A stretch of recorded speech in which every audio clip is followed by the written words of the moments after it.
Welcome to the Chess Channel, the channel where you can learn loads. The selected game for analysis today refers to the recent encounter between two top-notch engines. It is from the Top Chess Engine Championship of Season 22. To be more specific, we are going to look at Game 1 of 10 between Stockfish16 and the brand new updated version of Komodo Dragon 3. It's one of the shortest games with a decisive result and the opening as we shall see at the kieseritzky Gambit, which stems from one of the oldest gambits on record, the King's Gambit.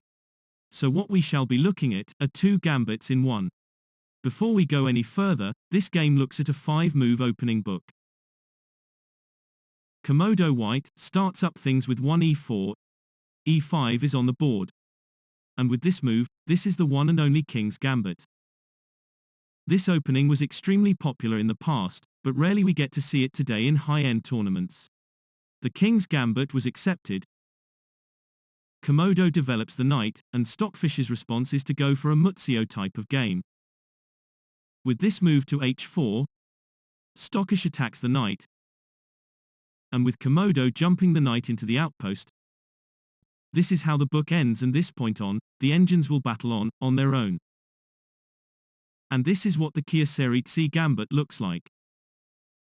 The Muzio uses a slightly different order of moves. After the King's Gambit is accepted, knight f3, g5 bc4 and g4, white here castles, and this opening is a sharp with ideas of dropping the knight to exploit potential weaknesses on black's kingside. Let us look how the best engines handle the kieseritzky Gambit. This move to h4 also invites a likely attack onto the knight, and this is exactly how Stockfish went about it. When the knight found his way into the center of the board, Stockfish preps this bishop move, and does make his intentions clear. The engine wants to hit on h4 with a check in an attempt to mess up the dragon's kingside. So what we have so far is the knight on e5 that is attacking the pawn on g4, without any chance for Stockfish to be able to hold on to this pawn. In this instance, Komodo is looking for that bit more. The engine is looking to get onto this pawn on f7, and when this bishop move was initiated, d5 does not work because the pawn will fall, leaving only as an alternative a knight move to h6.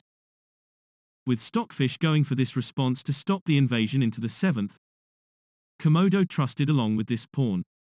What we are looking at is one sharp opening with each engine having their own agenda. What happens is you were to attack this knight. Knight d3, for example, does protect this pawn on g4 but also exposes the pawn next to him. If you advance to the 3rd, if you take with a check, king f1, and this game would be on fire. If we backtrack to the original position, when this pawn found the center, Stockfish here removed this pawn with a check, Komodo moves the king, and only now Stockfish unleashes this attack on the knight. Knight d3, and knight c6 attacking this pawn on e4. And this is what the idea is. Stockfish16 is waiting for Komodo to protect this pawn on d4. If you do cover with a simple c3, a potential attack on the bishop is most likely. Should you go after him, this bishop is now guaranteed should Stockfish want him. Bishop b3, knight a3, and a check from the 4th using the queen, are all potential responses the dragon can use. Some of them of course would be far stronger than others. So after this pawn on d4 came under attack, this is how Komodo plays it. The dragon has a hidden agenda and is definitely inviting Stockfish to hit on in the center. Would you be tempted to remove this pawn, and if so, why or why not?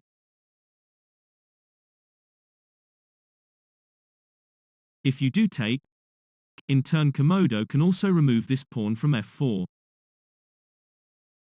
At the same time, this move automatically exposes the knight and would force a choice of one of two actions.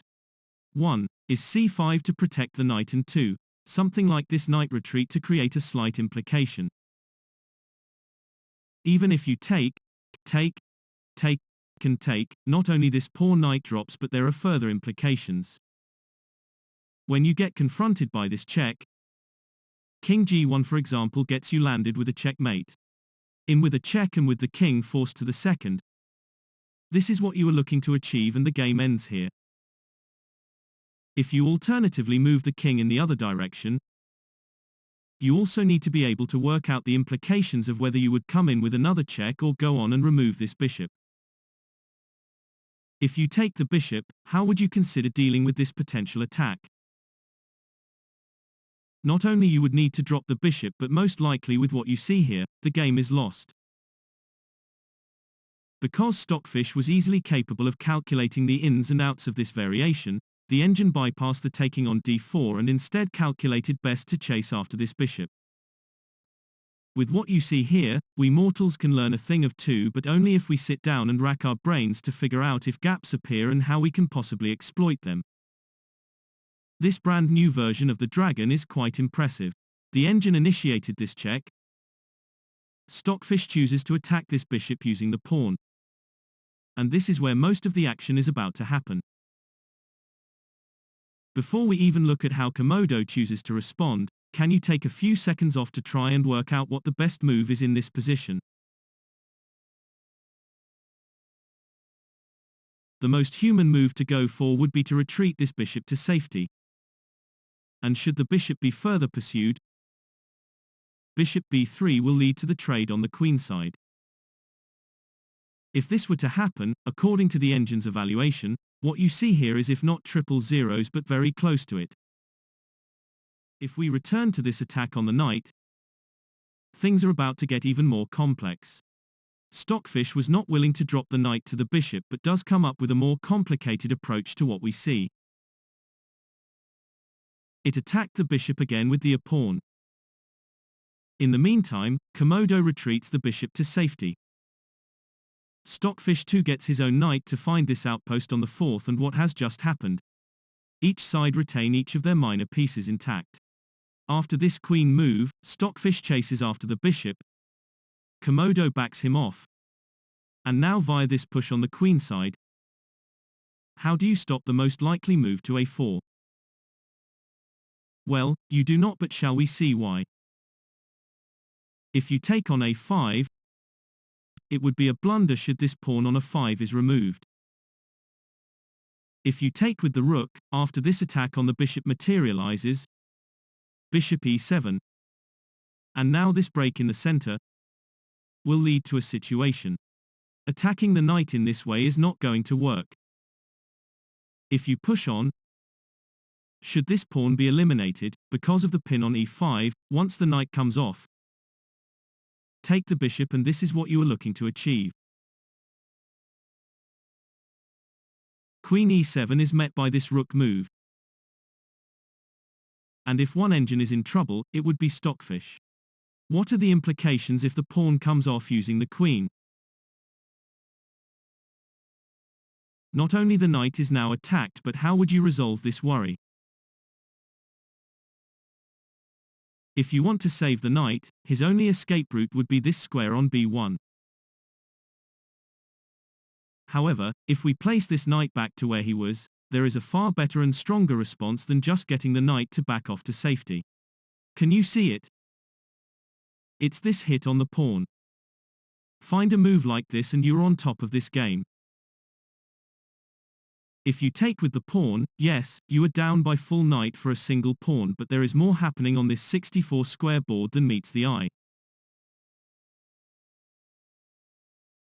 Do you see this bishop here on h4? Once he goes to, the position point-wise looks equal but is far from it.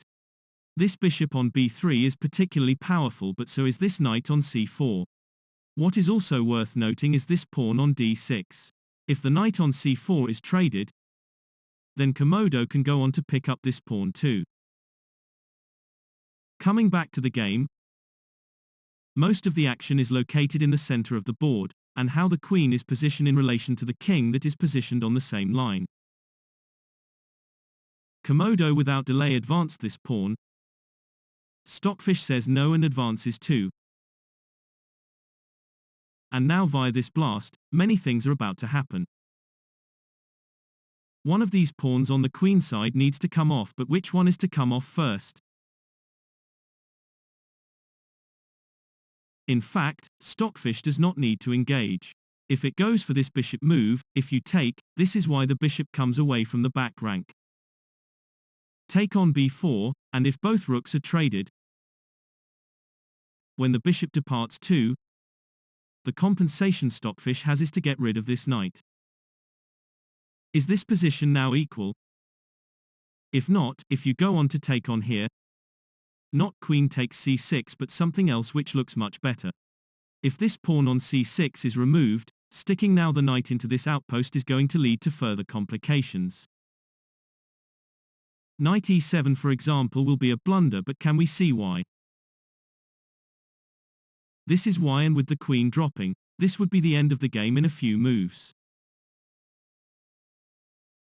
Instead of knight e7, Stockfish can opt for either a knight move to b6 to prevent bishop a4, or the other move to deploy would be to get the king to move away from e8. To avoid this line of play, when Stockfish had this pawn removed, the Dragon too retaliated in this way. The position you see is quite tricky, and this is why engine games in the top chess engine championship are over and above anything else we get to experience. We can clearly see the queen on d8 cannot leave her post because the bishop on h4 would hang. And yet, this does not appear to bother Stockfish. The engine came in with this threat and out of nowhere creates a renewed attack. Knight takes c6 is not going to work, and in fact this would be a typical engine blunder. Not only this knight perishes, but the rook on a1 is also in danger. Rook d1 is going to lead to this attack, and not only Stockfish is back into the game, but the engine would have way too much compensation and with plenty of interest. For this very reason, when this knight was attacked, Komodo not only backs off the knight to safety but at the same time covers the other knight on c3. But things were about to escalate from this point on. Stockfish saw a big move and went for it. Can we identify it? The engine went after this knight. The knight can easily retreat to either b1 or d1, but Komodo has already calculated a way forwards. Can you spot what the engine saw and played? This is a real tough one to calculate, but there is nothing stopping you from trying. This is how Komodo does his thing. It is either a magnificent sacrifice or a stupid blunder, but which one is it? We are just about to find out.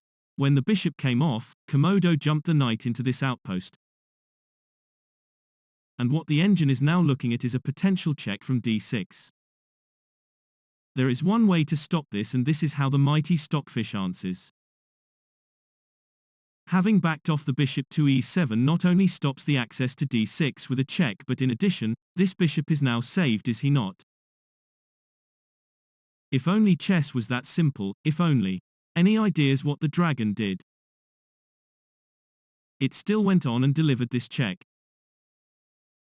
And the problem here is right in front of you. If the knight is eliminated, not only the bishop comes off with a check, but is king f8 or bishop e6 playable?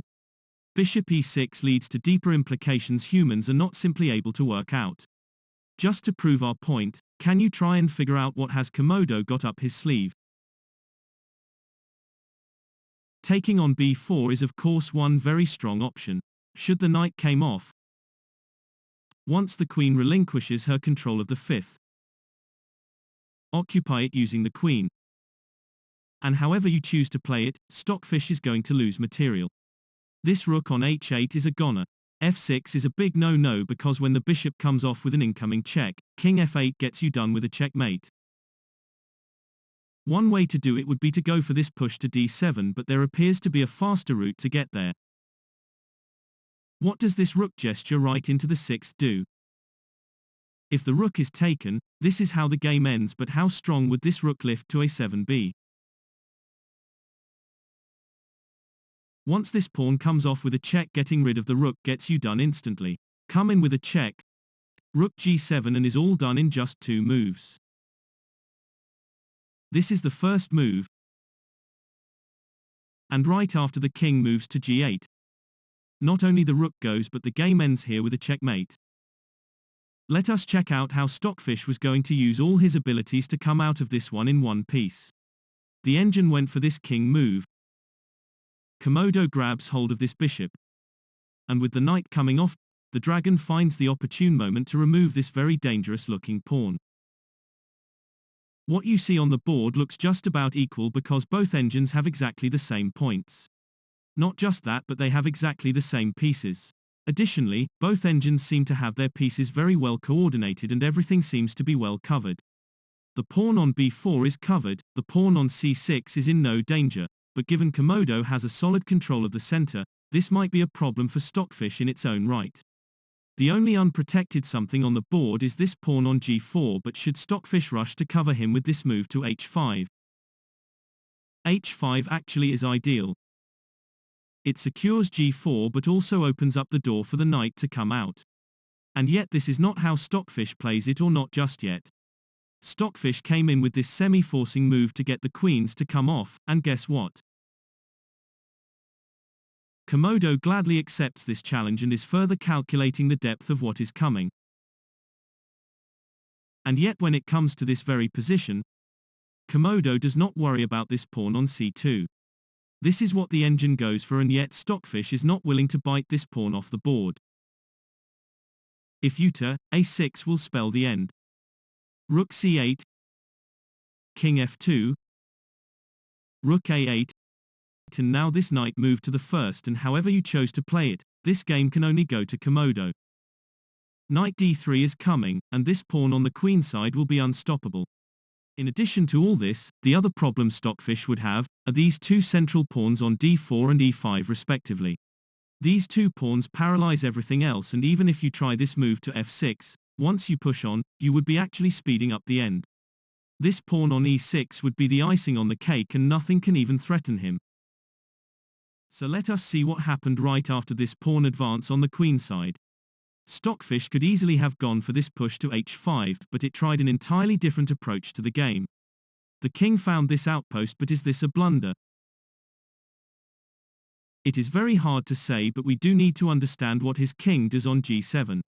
It can allow for f6, and if Komodo trades, Stockfish would be given the green light to unleash all his pieces that are now unlocked.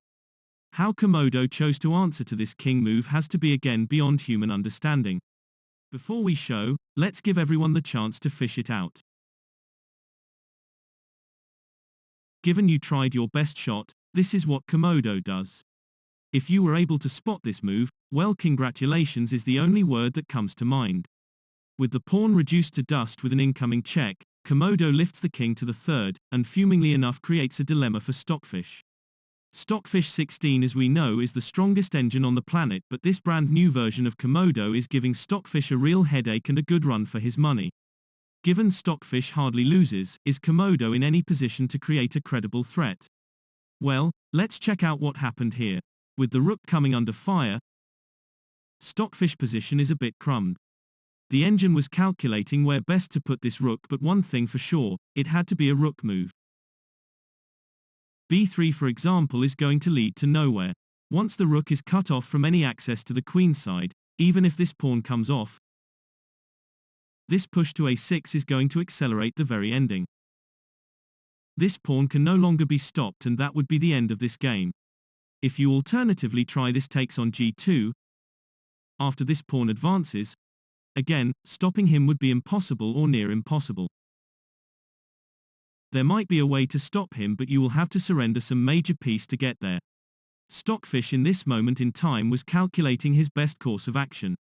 If you go rook c8 after rook b1, this pawn on b4 will have to be given up and the floodgates open up. Even if you try this move to c4, there is this bishop move, the knight will be developed, and though a8 is now difficult to reach, the entire game will be played on the queen side. Take the pawn in this way, and if now Stockfish tries this approach, there is always this knight retreat and Komodo will be able to hold. The main question will be here and how Komodo would be able to handle this renewed attack on the knight. Rook a2 covers it all quite nicely, does it not? So coming back to where we were, Stockfish calculated best to deploy this attack on the bishop, but is this a blunder or what? When the rook came under fire, this is how Stockfish responds. Knight back to the first, led to finally this push to h5. and in a flash, Komodo finds the sixth. Knight h6 led to the instant elimination of this pawn. Stockfish activates the rook, and the idea here is to gain a nifty check on c3. If the engine is allowed to do this, what we are looking at is a checkmate in one single move. For this very reason, Komodo backs off the bishop. The knight here is repositioned, and with the dragon finding the seventh, Stockfish has no choice but to force the rook into the corner to be able to stop the promotion. g3 led to this move, and a very cunning move to deploy would be to try it using this rook move. With the bishop sitting on d2 and with both the king and rook parked on g7 and b2 respectively, ignore this cunning threat and the rook will come flying off if this king on g7 stays put. To create an even more complicated situation, Stockfish can also try this bishop move. What this move does is to stop the bishop's access to both g5 and h6, but after the rook repositions to this outpost, even if everything is traded on the second, it would still be 4 pawns versus 4 pawns and exactly the same material for each side. Slightly better appears to be Komodo because of these two mighty strong pawns in the very center. Given Stockfish is the opposition, if one engine is able to handle the situation, it would be Stockfish all right.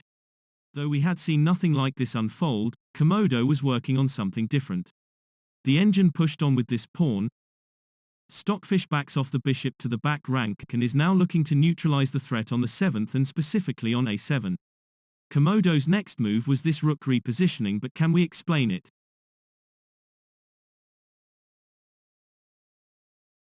If you try bishop b6,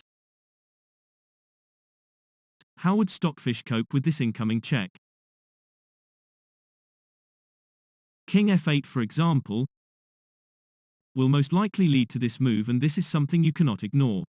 If you don't try and go rook b1, after this attack materializes, the only way to salvage the situation is to come in with this check. When the pawn is eliminated, rook g1 leads to a problem immediately. Go for this avenue of play and Stockfish will suffer.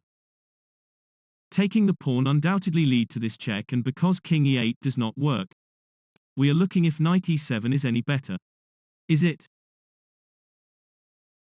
No, and this is why. This move here is all you need. When you produce this check, simply go for this king move and you should be fine. Even this check will be falling short.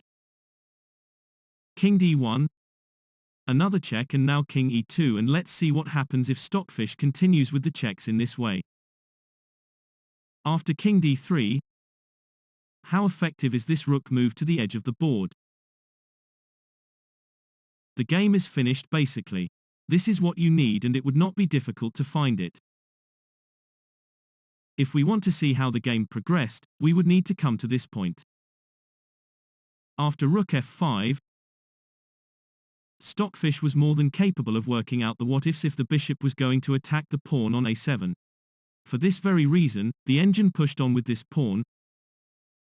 Komodo finds the opportunity to attack the rook, and with Komodo responding in this way, this pawn on the third is for now quite safe. Rook h2 was rather a poor choice of move, but can we see why? When this pawn came under fire, there is no reason to explain the likely effects of this potential knight move to h6. And yet, what Stockfish calculates best to do, defies all logic. The engine came in with this attack, and of course in turn, Komodo grabs hold of this pawn. King h6 was as tricky as this game can get. What Stockfish has just managed was in a way to trap this rook, but will Komodo let this happen? The only move that stopped everything was this knight jump into the fourth. Stockfish in turn activates his knight, and once again Komodo comes up with what appears to be the right move and at the right time. Can you see what the engine did? It lifted the rook to produce this check. Stockfish blocks it with the knight, and with finally Komodo going for it, the engine went on to eliminate this central pawn. Now this is what you could expect to see, but this is not how Komodo tries to make progress. Miraculously, this is how the dragon plays it. How do you remedy the situation and how would you move forwards? What you see here is one very tricky position because there are plenty of points to look at. Let us look at a few and then try to evaluate each independently. What may jump out first is this very unexpected rook move right into a2. If you trade the rooks, though this pawn on a2 cannot reach the first, should this pawn on f7 also go? If you take with a check, once the knight is also eliminated, this bishop on g5 needs to make a runner. Bishop f6 is the wrong move because of this problem, and Stockfish falls apart. If you alternatively retreat the bishop to e7, rook g8 is still on the cards. All you can try here is to take this pawn, but in the meantime with Komodo queening, if you hand over the bishop to the queen, this would be your best shot. It doesn't really matter what you promote to because it will need to be removed.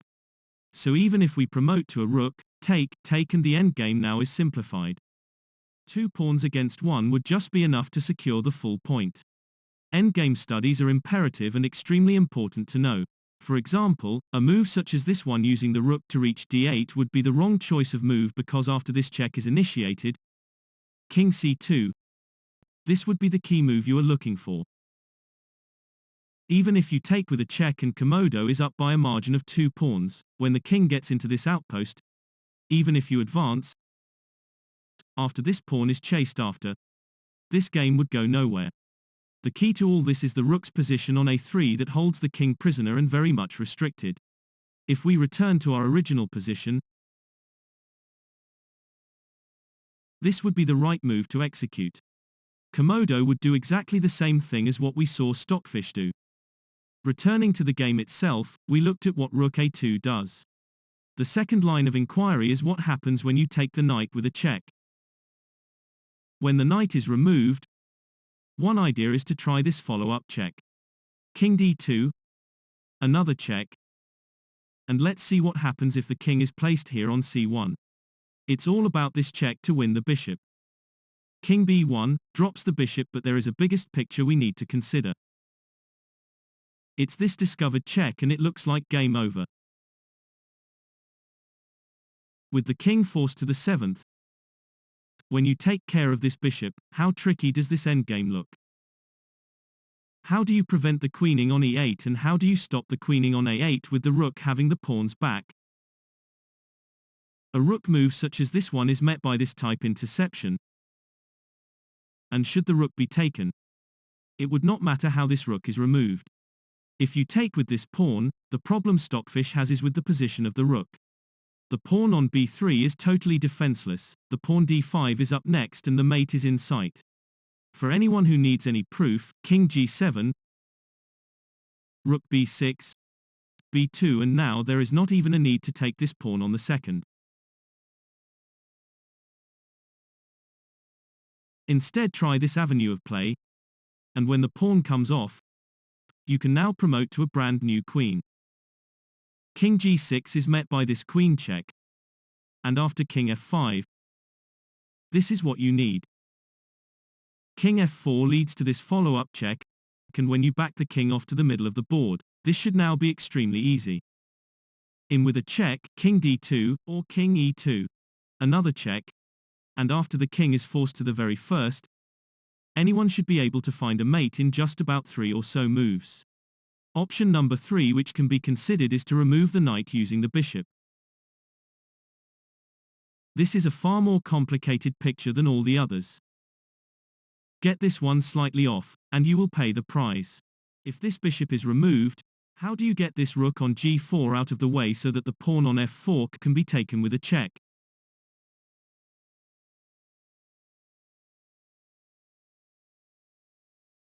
It's the attack on the rook. With the rook having to retreat, once you take with a check, king e3 and knight e2, and this game now would be on fire. There is always this discovered check first before you want to act on the knight's threat against the bishop. King h7 does create a new picture which is more tricky than you can think. Rather than go for something to save or cover the bishop, how far would this rook move get you? Should the bishop be removed, after king f4, This brand new incoming check forces the king to either g5 or e5. If you put the king on g5, be warned. You will pay for it, but how? In with a check, and when the knight and rook disappear, this check still falls short and Stockfish would be scooping the full point. Now that we have considered the main three options available for Stockfish, the engine in the end decided to go for this line of play. We looked at earlier the what-ifs, if the rook is traded to the rook. In this instance, Komodo had found a better path than swapping the rooks. The engine came in with this rook repositioning, which also means it was willing to hand over a very significant pawn that is never going to make it to the other side. Should this pawn go and you take in this way, after this pawn also departs, king g7 gets you instantly done, but can you see how? It's this takes check. Take the pawn, get rid of this bishop too, and Komodo should have more than enough to find his way to victory. b2 can easily be met by this rook move, but maybe there is a fair better and stronger response in this position. What if you take this pawn from the board? Should the bishop come off? After this check, not only the rook on a7 drops, but there is a checkmate in the making. There are just about 15 moves until the end of the game and should be able to do this relatively fast. Instead of taking on a7, Stockfish advanced to this outpost on f6. What this move allowed is for Komodo to take on d5. Why would you think the best engine on the planet would go for a pawn advancement? Maybe this was the idea. If you attack the rook, this rook is now totally trapped. If you take and take, it's all about this push to the 7th. Should you take this pawn on a7, there is big gap opening and you should be able to exploit. It's this bishop check. Find a move like this and you should be more than safe. If king h5, then this knight check is not just a check but a checkmate too, and this would be an excruciating way to go down. If you cover with the pawn, take, and now you go for king h5. There are two excellent choices of moves. One is to queen, and when the queen is taken, now you can emerge with this effortless fork. The other way to do it would be to initiate a check first, and when the king is now forced to the 4th, now you can queen and the rook would be handed over to the knight. If we return to the actual game, Stockfish miraculously misses or ignores this attack on the rook and instead opted to get rid of this pawn. What this move did actually, was to allow the rook to make his way to safety, and even though Stockfish mounted the pressure via this rook repositioning, this move comes in with a shortage. When this guy made his way to the 7th, Stockfish captures the pawn, Komodo in turn takes the knight, and before this knight on e7 is eliminated, Stockfish takes the pawn on g3 with a check. For this time being, the knight on e7 is untouchable because the rook on e4 has his back. Apologies if we left out this mention. King c4 led to Stockfish to retreat the king. And from this point on, Komodo finds the right moment to advance this pawn in the center of the board. Rook g1 led to the subsequent advancement of the same pawn, and this was the idea here. Stockfish checks. The king makes his way to the 5th. And with now the main concern of a promotion lurking in the background, the mighty Stockfish returns the rook to the back rank. It was either this or having the rooks traded on e4. What follows next is not something engines would go for. Before anything else, the dragon got rid of this pawn. The bishop here is pinned. And with Komodo marching with his most powerful piece, everything now has to be a matter of time and moves of course. Rook f3 led to this new type of development to try and force the king into a corner. Rook h3 stopping this plan, and what Komodo does is to opt for one crazy type of response. Let's see the move first and then decide if this can be classified as a blunder. This was the move the dragon played. Now that we have seen it, does anyone concur what has just happened is a blunder?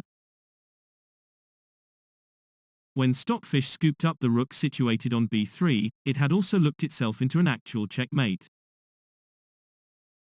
Komodo spots this mate when Stockfish opted for the rook to h3. This very move is what a blunder is all about when it comes to engine tournaments. Stockfish16 has demonstrated great superiority, and it is Stockfish the engine that normally sets up traps such as this one. To fall for something such as this rook move to h3 is not just unprecedented but odd too. How can an engine like Stockfish16 fall for short and get checkmated?